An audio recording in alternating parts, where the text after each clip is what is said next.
사람 보는 눈이 없다는 말은 한 번쯤 들어본 표현이다. 특히 인간관계에서 배신이나 실망을 경험한 뒤에는 이 문장이 오래 남는다. 하지만 관계 실패의 원인은 단지 운이 나빠서가 아니다.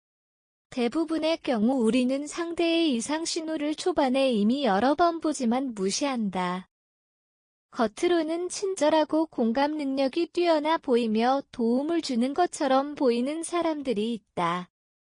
그러나 그중 일부는 신뢰를 얻기 위한 전략적 착한 사람이다. 그들은 당신이 마음을 열고 방심할 때를 기다린다. 뒤통수를 치는 사람들은 대부분 초반에 과도하게 친절하다.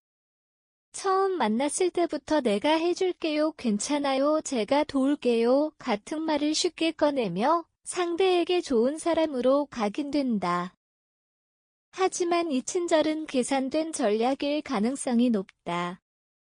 사진, 뒤통수 치는 유형의 이미지 챗 GPT 생성, 최소한 박사, 상담심리는 이를 이익 중심형 친절, 기버 마니플라터이라 부른다. 겉으로는 배려하는 듯하지만 실제로는 신뢰를 잡아넣으려는 의도가 숨어 있다. 그들은 타인의 호감을 얻은 뒤 작은 부탁이나 정보를 요구한다. 이 과정에서 정이 들었다고 느낀 상대는 쉽게 경계심을 풀게 된다. 그러나 일정 시점이 지나면 이들은 돌연 냉정하게 태도를 바꾸거나 자신에게 불리한 상황이 생기면 가장 먼저 등을 돌린다. 즉, 그들의 친절은 관계를 위한 것이 아니라 자신의 필요를 위한 투자다. 뒤통수 치는 사람들은 타인의 감정을 읽는 데 능숙하다. 그들은 마치 공감의 전문가처럼 보인다. 하지만 그 공감은 진심이 아닌 기술이다. 당신의 감정, 고민, 가치관을 빠르게 파악한 뒤 그것을 관계 조작의 도구로 쓴다. 예를 들어 당신이 불안한 순간에는 위로자로 다가오고 당신이 행복할 때는 같이 기뻐하는 척하며 신뢰를 더 쌓는다. 문제는 그 이유다. 그들은 당신의 심리 구조를 알게 된 뒤 감정의 약한 지점을 이용해 유리한 상황을 만든다. 직장 내 정치, 금전, 거래, 감정적 의존 관계 등에서 이런 유형의 사람은 공감을 무기로 한 감정 조종자, 에모티오널 마니플라터로 작동한다. 결국 관계가 틀어지면 그들은 나는 당신을 위해 그랬을 뿐이라며 책임을 회피한다.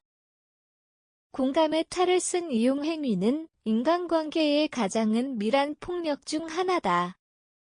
뒤통수형 인간들의 마지막 공통점은 피해자 코스프레다. 그들은 항상 자신이 상처받았다고 말한다.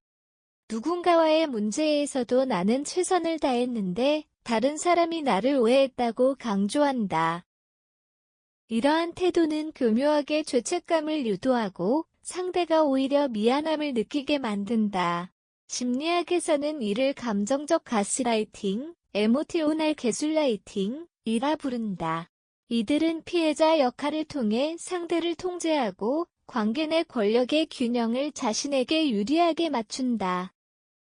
시간이 지나면 상대는 무의식적으로 그 사람의 감정 상태를 먼저 고려하게 되고 결국 정서적 종속관계가 형성된다.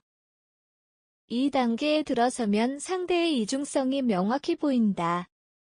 도움을 요청할 때는 약자의 얼굴로 다가오지만 자신이 불리해질 때는 냉정하게 등을 돌리거나 공격적으로 변한다. 그들에게 중요한 건 관계의 진심이 아니라 감정의 주도권이다. 관계의 본질은 선해가 아니라 균형이다. 인생에서 배신을 피하는 가장 확실한 방법은 사람을 완벽히 피하는 것이 아니라 사람을 균형 있게 바라보는 눈을 갖는 것이다. 너무 빨리 마음을 열지 않고 과도한 친절에 감탄하지 않으며 자신이 늘 피해자라고 주장하는 사람과 거리를 유지하는 것. 이 세 가지가 인간관계의 방패다.